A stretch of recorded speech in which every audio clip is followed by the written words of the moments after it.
NYPD has 2 suspects in custody. Police say both suspects are migrants, and one was recently released from jail in June. When that case was adjudicated, his next step should have been in a bus or a plane and removed from our city. So New York has controversially been releasing dangerous criminals who, after they get released, then go on to commit more crime. And while proponents say sanctuary city status makes New York an immigrant-friendly destination, which a small number of bad actors could be using to their advantage, critics say that, combined with our laws that let criminals walk free, are why these streets just get more and more dangerous every single day. A group of migrants found squatting inside an apartment in the Bronx were arrested on gun charges, but then some were subsequently released without bail.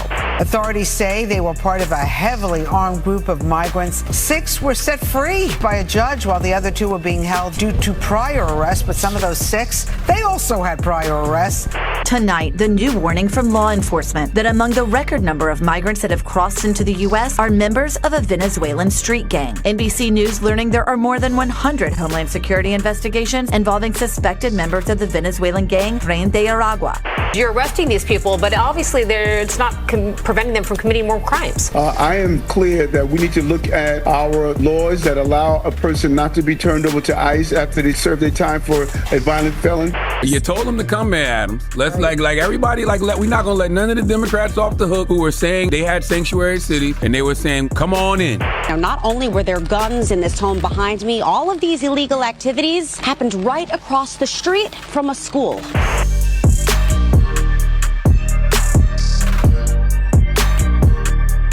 So the asylum seekers arrested for attacking police earlier this year keep getting arrested. But what nobody's talking about is that being a sanctuary city, that's one thing. It's another thing to allow people to commit heinous acts over and over again and never punish them for it. And critics say this is why our city isn't just a sanctuary for immigrants, it's also a sanctuary for criminals. Now, over 200,000 people have come through New York seeking asylum, and although the vast majority have not become lawless repeat offenders intent on destroying society for their own benefit, there are some, a small minority, that have figured out New York is the perfect place to live a lawless life. Because if they get arrested and face a judge, the judge will likely feel bad for them because they weren't handed a silver spoon at birth and let them go. Plus, in New York, people commit all kinds of crime that they never get sent to jail for. Like shoplifting, for example, as stealing under $1,000 won't get anyone sent to jail, even if it's their 5th or 6th offense. And that brings us to the real reason why New York has a problem with rising crime, because although it's definitely a bad idea to put the wrong person in jail for a crime they never committed, our city is so concerned about wrongful justice, it isn't putting people in jail for the crimes they do commit. And when dangerous individuals, some of whom have ties to violent gangs and a secret past living as criminals elsewhere in the world, come here, they find a justice system totally unprepared for their plans of preying upon the innocent. And while many of our progressive lawmakers want to see people get second chances and reform their ways, critics say that's not something these criminals have any intention of doing.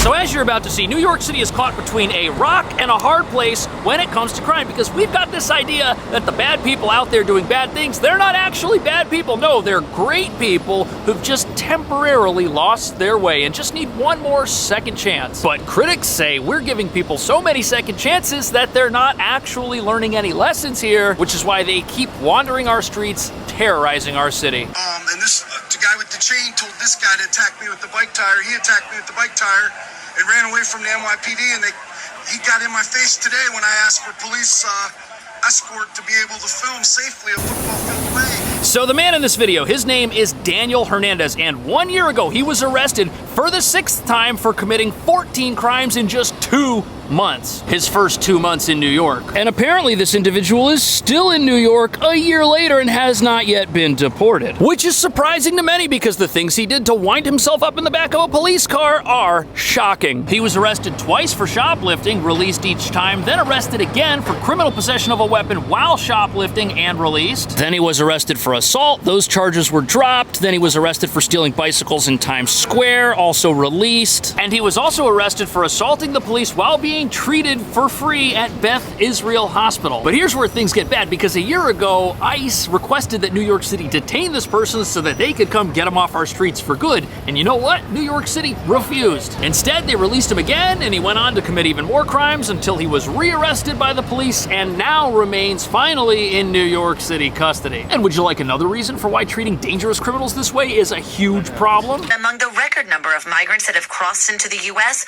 are members of a Venezuelan street gang.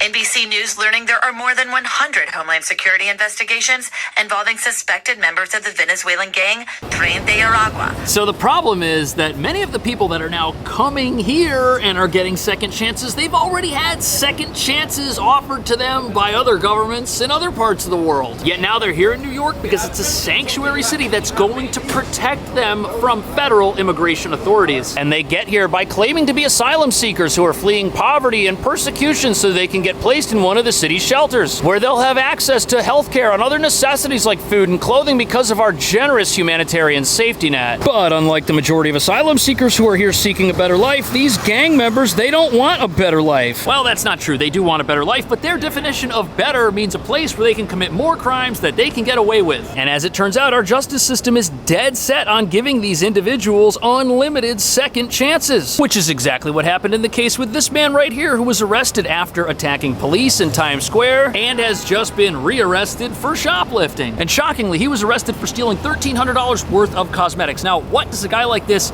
need $1,300 worth of expensive New York City cosmetics for? Well, I'll tell you what, he can resell them at half price and still turn a profit, which makes him part of New York's $4.4 billion shoplifting economy. But you know what?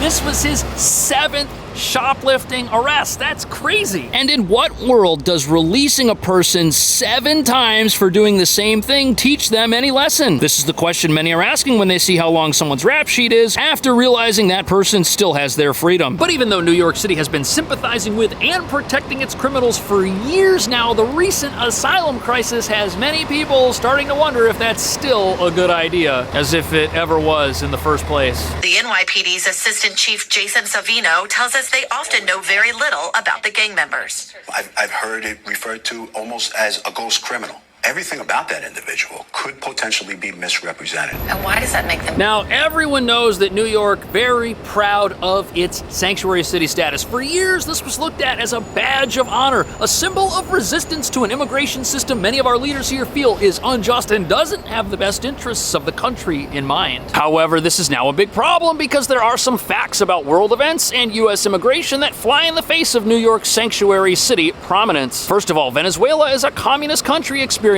mass poverty with hundreds of thousands of its citizens fleeing. Second, the U.S. has granted temporary protected status to many Venezuelans, which is a special status that allows them to remain in America without fear of deportation and makes them eligible for work authorization. There's debate on how much this humanitarian designation makes New York a magnet for immigration from Venezuela in particular, but the real problem is that Venezuela and the U.S., we are not friends. Their government doesn't share any information with our government about its citizens. So when people want to come into the country, our government kind of has to figure out from scratch if these people are going to come here and try to pursue the American dream or pursue lives of crime. And the problem is the criminals that do make it in, these are folks our justice system has no way of dealing with, because all it's managed to do is just release these people and create a revolving door system that keeps them out on the streets, and that is a big problem.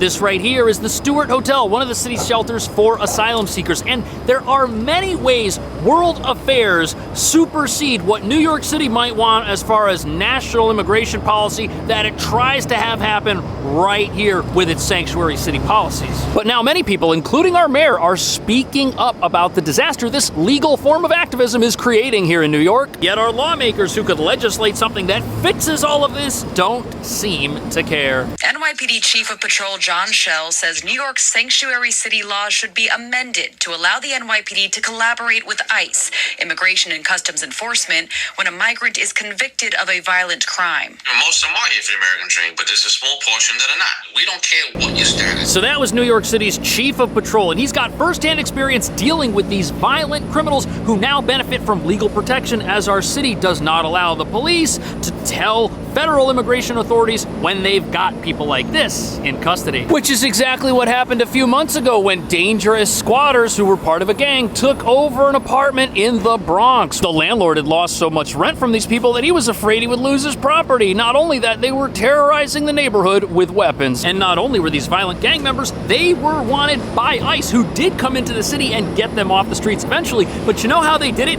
They had to wait until these people were arrested by the New York City Police Department. They saw the news reports, and then they decided, you know what, maybe these criminals will return to the scene of the crime. And they did. And when they went back to that house after being released by a sympathetic judge in New York to set up shop and presumably continue their ways, ICE was there and they made an arrest. And this story has a lot of people alarmed, because if that's what it takes to get dangerous criminals off our streets, if the people with the real power to stop them have to watch the news like the rest of us to figure out the best time to come up with a plan and come get these people, we're not really living in a safe city, are we? Well, what happens then? Because you're arresting these people, but obviously it's not preventing them from committing more crimes. I am clear that we need to look at our laws that allow a person not to be turned over to ICE after they serve it. Wow, did you hear that? Our mayor, who may not have written our sanctuary laws, may have inherited them, may have favored them at one point, he's singing a very different tune on this whole issue now. In fact, these are the views he's had for the majority of his tenure as mayor, as he's watched this crisis take over, in a way that none of the people who've passed recent laws that may have led to this ever thought was gonna happen. And one of the big problems the mayor and the chief of police have identified is that the city does not honor what are called ICE detainer requests, which means when the city arrests John Smith and John Smith is wanted by federal immigration authorities,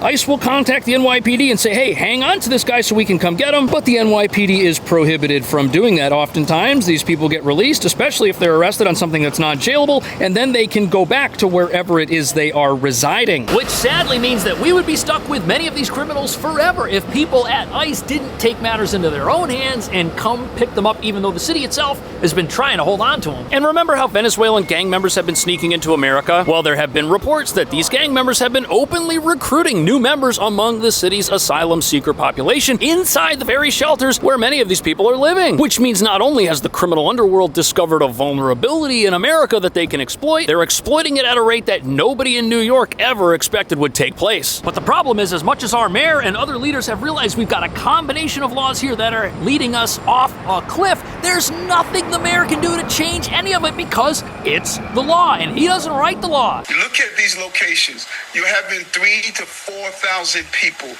located in a small area that they cannot do anything but sit around all day. That's a recipe for disaster. I've been saying that for over 2 years now, that we need. Right, so even though it's no secret that we're now seeing rising levels of violence in some of our shelters, in particular that Randall's Island tent shelter facility, nothing is being done about it because it's up to our lawmakers to pass new laws to replace the old ones, but that doesn't seem like something they're interested in doing. And the real shame here is the violence taking place in our shelters is a byproduct of our laws. Laws which release the bad guys over and over again when they do something wrong, and then they go back to those very same shelters. And now maybe living inside of them with weapons, intimidating the other people who are there looking for legitimate help. Now, as the mayor points out, our environments inside of these shelter facilities where you've got thousands of people all sleeping on beds next to each other like a big open room congregate setting, they're not exactly helping things. Yet those facilities exist because of New York's right to shelter mandate, which goes back to the 1980s and was initially created to house homeless New Yorkers. But here's the thing, since New York City wants to be a sanctuary city, everyone here is now automatically classified as a New Yorker. Simply by virtue of waking up one day and finding yourself in New York City, now that right to shelter mandate applies to you, which does keep families and children from sleeping on the street and does help some people. But the problem is you're combining sanctuary city status with a right to shelter that now applies to the entire world for an unlimited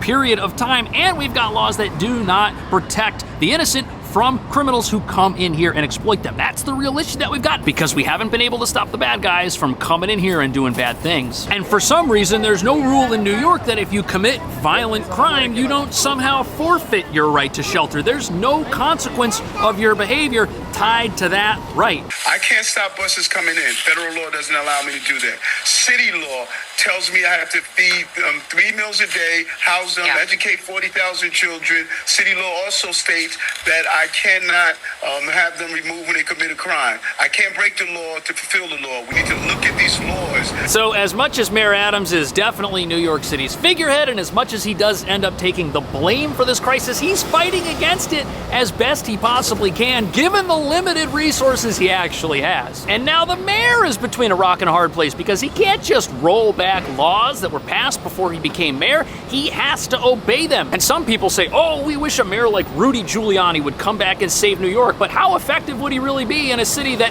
has laws that mandate the release of dangerous criminals, that do not allow judges to look at a criminal's past history to decide how dangerous they are when they decide to ask for bail? But as far as right to shelter is concerned, the city does have a few wins in its corner as far as limiting the amount of people that it has to care for and the amount of time that it has to care for them. For example, shelter stays are already limited to 30 days for single adults, and this has recently been expanded to include 60-day limitations for families. Now, any evictions under the 60-day plan won't begin until October 1st, but there are now some who say that this could finally be the drawing down of our expensive, large asylum crisis that has continued for almost 2 years at this point. But the real problem is that's not going to get rid of our crime problem, because all the laws that release crooks are still going to exist, and this will still be a sanctuary city at the end of the day that does not cooperate with the federal government. Is that the issue that New York City has? How would you change our laws to get the bad guys off the street? Thank you so much for watching. I'll see you in the next video.